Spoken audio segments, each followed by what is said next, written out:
Sourate 40, pardonneur. Au nom d'Allah, le miséricordieux, celui qui fait miséricorde. Ha-Mim. La révélation du livre émane d'Allah, le Tout-Puissant, l'Omniscient, qui pardonne les péchés, accueille le repentir, se montre dur en punition et détient tous les bienfaits. Il n'y a de divinité digne d'adoration que lui, et c'est vers lui seul que tout fera retour. Seuls les mécréants disputent des versets d'Allah. Ne soient pas trompés par leurs activités prospères sur terre. Avant eux, le peuple de Noé, ainsi que tous ceux qui se sont ligués contre leurs prophètes après eux, ont démenti la vérité. Les membres de chaque communauté ont conçu le dessein de tuer leurs messagers et ont polémiqué en usant du faux afin de réfuter la vérité. Je les ai alors châtiés, et quel fut mon châtiment. De la même manière se réalisera, contre ceux qui ont mécru, le décret de ton Seigneur, les condamnant à être les hôtes de l'enfer. Les anges qui portent le trône et ceux qui l'entourent célèbrent la gloire et la louange de leur Seigneur, croient en lui et implorent son pardon pour les croyants. Seigneur, tu embrasses toutes choses de ta miséricorde et de ta science. Pardonne donc à ceux qui se repentent et suivent ton chemin. Épargne-leur le châtiment de la fournaise. Seigneur, fais-les entrer dans des jardins d'établissement permanent que tu leur as promis, en compagnie de ceux qui auront été vertueux parmi leurs pères, leurs épouses et leurs descendants. C'est toi le puissant, le sage. Préserve-les des méfaits et de leurs funestes conséquences. Quiconque tu préserves des funestes conséquences de ses méfaits en ce jour, tu lui auras fait miséricorde. Telle est la réussite suprême. On dira aux mécréants, l'aversion d'Allah envers vous lorsque vous étiez appelés à la foi et que vous persistiez dans la mécréance est plus grande que votre aversion aujourd'hui envers vous-même. Ils diront, Seigneur, par 2 fois tu nous as donné la mort et par 2 fois tu nous as donné la vie. Nous reconnaissons nos péchés. Est-il un moyen de sortir de l'enfer? On leur répondra, jamais. Il en est ainsi, car lorsqu'Allah était invoqué seul, vous refusiez de croire en son unicité, et quand on lui donnait des associés, vous aviez foi en eux. Le jugement appartient à Allah le Très-Haut, le Grand. C'est lui qui vous fait voir ses signes et fait descendre du ciel pour vous une eau qui est source de votre subsistance. N'en tire une exhortation que celui qui revient repentant à l'adoration exclusive d'Allah. Invoquez donc Allah en lui vouant un culte exclusif, quelque répulsion qu'en aient les mécréants. Il est élevé au degré des plus hauts, il est détenteur du trône. Par son ordre, il envoie la révélation sur qui il veut parmi ses serviteurs, afin d'avertir les hommes du jour de la rencontre, le jour où ils comparaîtront à découvert, sans que rien d'eux ne soit caché à Allah qui dira, à qui appartient la royauté aujourd'hui? À Allah, l'unique, le dominateur suprême. En ce jour, chacun sera rétribué selon ce qu'il aura acquis. Point d'injustice en ce jour. Allah est prompt à demander compte. Avertis-les du jour imminent où les hommes muets de terreur verront leur cœur remonter jusqu'à leur gorge. Les mécréants ne trouveront ni amis dévoués, ni intercesseurs qui puissent être entendus. Allah connaît parfaitement les regards sournois et ce que recèlent les poitrines. Allah juge en toute équité, tandis que ceux qu'ils invoquent en dehors de lui ne peuvent rien. Allah est celui qui entend et voit tout. N'ont-ils pas parcouru la terre et vu quel fut le sort de leurs prédécesseurs? Ceux-ci étaient bien plus puissants qu'eux et ont laissé sur terre bien plus de vestiges qu'ils ne sauraient le faire. Allah les châtia pour leurs péchés et ils n'eurent point de protecteur contre Allah. Il en fut ainsi, car leurs messagers leur apportaient des preuves manifestes, mais ils les renièrent. Aussi, Allah les a-t-il châtiés. Allah est fort et dur en punition. Par Allah, nous avons envoyé Moïse porteurs de nos signes et de preuves manifestes, à Pharaon, Haman et Corée. Mais ils dirent, c'est un magicien et un grand menteur. Lorsqu'il leur apporta la vérité émanant de nous, ils dirent, tuez les fils de ceux qui croient avec lui et épargnez leurs filles. Mais la ruse des mécréants n'est que pure perte. Pharaon dit, laissez-moi tuer Moïse, qu'il invoque donc son Seigneur s'il peut le protéger. Je crains qu'il ne vous fasse changer de religion ou ne répande la corruption sur terre. Moïse lui dit, je cherche protection auprès de mon Seigneur, qui est aussi le vôtre, contre tout orgueilleux qui ne croit pas au jour du jugement. À ce moment, un homme croyant parmi les proches de Pharaon, qui dissimulait sa foi, dit, tuerez-vous un homme parce qu'il dit, mon Seigneur est Allah, alors qu'il vous apporte des preuves manifestes de la part de votre Seigneur? S'il ment, son mensonge sera à son seul détriment. Mais s'il dit vrai, vous subirez une part de sa menace. Allah ne guide pas celui qui est transgresseur et menteur. Ô mon peuple, aujourd'hui vous détenez le pouvoir et régnez sur cette terre, mais qui nous sauvera du châtiment d'Allah s'il nous frappe? Pharaon dit, je ne vous indique que le choix qui me semble bon, et je ne vous guide que sur le chemin de la droiture. Le croyant reprit, ô mon peuple, je crains pour vous un jour semblable à celui des gens qui se sont ligués avant vous contre leurs prophètes, un sort semblable à celui des peuples de Noé, de Had et de Thamoud et de ceux qui leur succédèrent. Allah ne veut point châtier injustement ses serviteurs.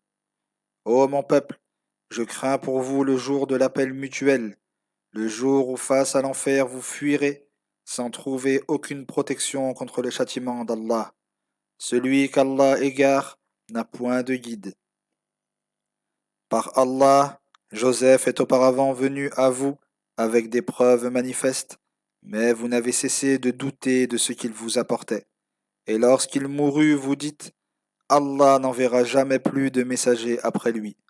C'est ainsi qu'Allah égare ceux qui transgressent face à la vérité et doutent de l'unicité d'Allah, ceux qui disputent des signes d'Allah sans qu'aucune preuve ne leur soit parvenue.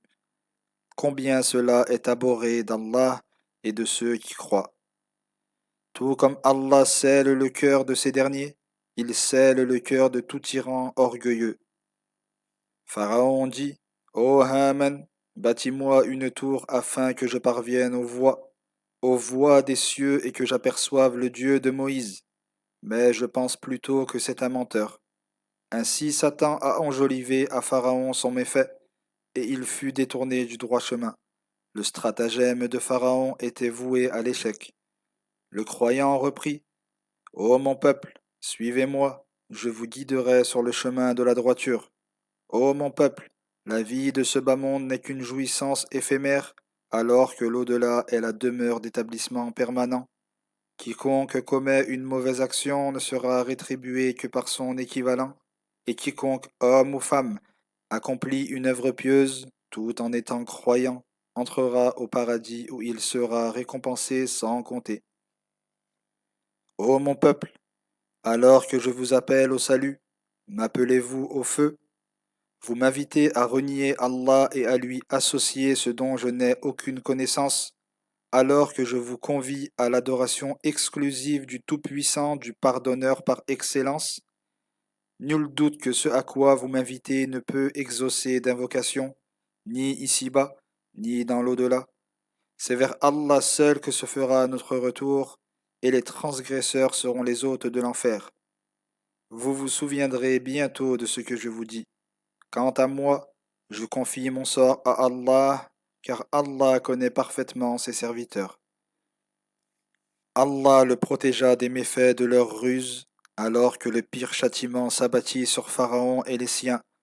Le feu, auquel ils sont exposés matin et soir, et à l'avènement de l'heure on dira, introduisez Pharaon et les siens dans le pire des supplices. Mentionne, lorsqu'ils se disputeront en enfer et que les faibles diront à ceux qui faisaient preuve d'orgueil, nous vous avons suivis sur terre. Pouvez-vous aujourd'hui nous soulager d'une partie du feu? Ceux qui étaient pleins d'orgueil diront, nous y sommes tous, car Allah a jugé entre les serviteurs. Ceux qui seront en enfer diront aux gardiens de la géhenne, implorez votre Seigneur d'alléger ne serait-ce que d'un jour notre supplice. Vos messagers ne vous ont-ils pas apporté des preuves manifestes? Si, alors suppliez maintenant. Mais l'invocation des mécréants n'est que pure perte. Nous faisons triompher nos messagers, et ceux qui croient dans la vie d'ici-bas ainsi qu'au jour où les témoins se dresseront, le jour où les excuses présentées par les mécréants ne leur seront d'aucune utilité, ils seront voués à la malédiction et la pire demeure. Par Allah, nous avons accordé à Moïse la guidée et fait hériter le livre aux fils d'Israël pour guider et adresser un rappel à ceux qui sont doués d'intelligence. Patiente donc, car la promesse d'Allah est vérité. Implore le pardon pour tes péchés et célèbre la gloire et la louange de ton Seigneur au crépuscule et à l'aurore. Ceux qui disputent des signes d'Allah sans qu'aucune preuve ne leur soit parvenue n'ont que de l'orgueil dans le cœur. Ils n'atteindront pas leur but. Cherche donc protection auprès d'Allah, car il est celui qui entend et voit tout. La création des cieux et de la terre est une chose bien plus grande que la création des hommes, mais la plupart des hommes ne le savent pas. L'aveugle n'est pas semblable à celui qui voit, et ceux qui croient et accomplissent des œuvres pieuses ne sont pas semblables aux malfaisants, que vous réfléchissez peu. L'heure surviendra inéluctablement, mais la plupart des hommes n'y croient pas. Votre Seigneur dit, invoquez-moi, je vous exaucerai. Ceux qui par orgueil refusent de m'adorer entreront bientôt dans la géhenne humiliée. C'est lui qui a établi la nuit pour votre repos et le jour pour vous permettre de voir. Allah dispense ses grâces aux hommes, mais la plupart d'entre eux ne sont pas reconnaissants. Tel est Allah, votre Seigneur, créateur de toutes choses. Il n'y a de divinité digne d'adoration que lui. Comment pouvez-vous donc vous en détourner? C'est ainsi que se détournaient ceux qui reniaient les signes d'Allah. C'est Allah qui a fait pour vous de la terre un lieu d'établissement et du ciel un toit, qui vous a donné la plus belle des formes et qui vous a accordé une subsistance licite et bonne. Tel est Allah votre Seigneur. Infinie est la bénédiction d'Allah, le Seigneur de l'univers. C'est lui le vivant. Il n'y a de divinité digne d'adoration que lui. Invoquez-le en ne consacrant votre culte qu'à lui seul. Louange à Allah, le Seigneur de l'univers. Dis aux polythéistes, il m'a été interdit une fois que les preuves manifestes me sont parvenues de mon Seigneur, d'adorer ceux que vous invoquez en dehors d'Allah, et il m'a été ordonné de me soumettre au Seigneur de l'univers. C'est lui qui vous a créé à l'origine de terre, puis d'une goutte de sperme, puis d'un caillot de sang.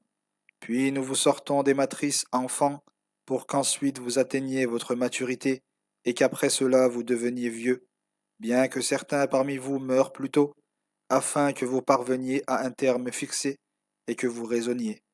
C'est lui seul qui donne la vie et la mort. Lorsqu'il décide une chose, il dit seulement soit, et elle est. Ne vois-tu pas comment ceux qui disputent des versets d'Allah en sont détournés? Ceux qui démentent le livre et le message de nos envoyés connaîtront bientôt leur sort. Lorsque carcan au cou et chaîne aux pieds, ils seront traînés dans l'eau bouillante, et qu'ensuite ils brûleront en enfer. Puis on leur dira, où sont ceux que vous associez à Allah? Ils répondront, ils nous ont abandonnés, ou plutôt nous n'invoquions rien auparavant. C'est ainsi qu'Allah égare les mécréants. Et on leur dira, telle est votre rétribution, pour vous être réjouis et infatués sur terre sans aucun droit. Franchissez les portes de la géhenne, où vous demeurerez éternellement. Combien est mauvaise la demeure des orgueilleux. Patiente donc, car la promesse d'Allah est vérité, que nous te fassions voir une partie de la menace que nous leur adressons, ou que nous te rappelions à nous avant cela, c'est vers nous seuls qu'ils seront ramenés. Par Allah, nous avons envoyé avant toi des messagers. Il en est dont nous t'avons raconté l'histoire, et d'autres dont nous ne t'avons pas raconté l'histoire. Il n'appartient pas à un messager d'apporter un miracle, si ce n'est avec la permission d'Allah.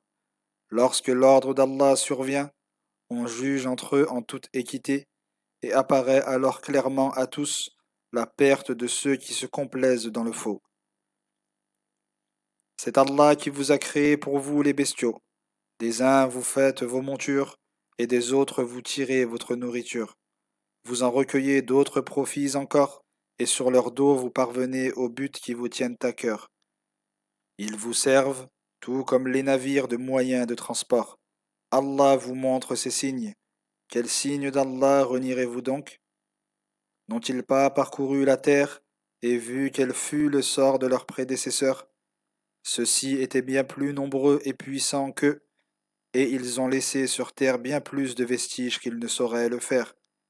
Mais ce qu'ils possédaient ne leur fut d'aucun secours. Lorsque leurs messagers leur apportaient des preuves manifestes, ils se réjouissaient avec fatuité de la science qu'ils pensaient posséder, et le châtiment dont ils se moquaient les cerna de toutes parts. Lorsqu'ils virent la rigueur de notre châtiment, ils dirent: Nous croyons en Allah seul, et nous renions ce que nous lui avons associé.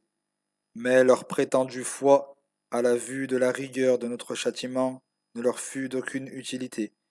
Telle est la loi d'Allah qui s'applique à tous ses serviteurs, apparut alors clairement à tous la perte des mécréants.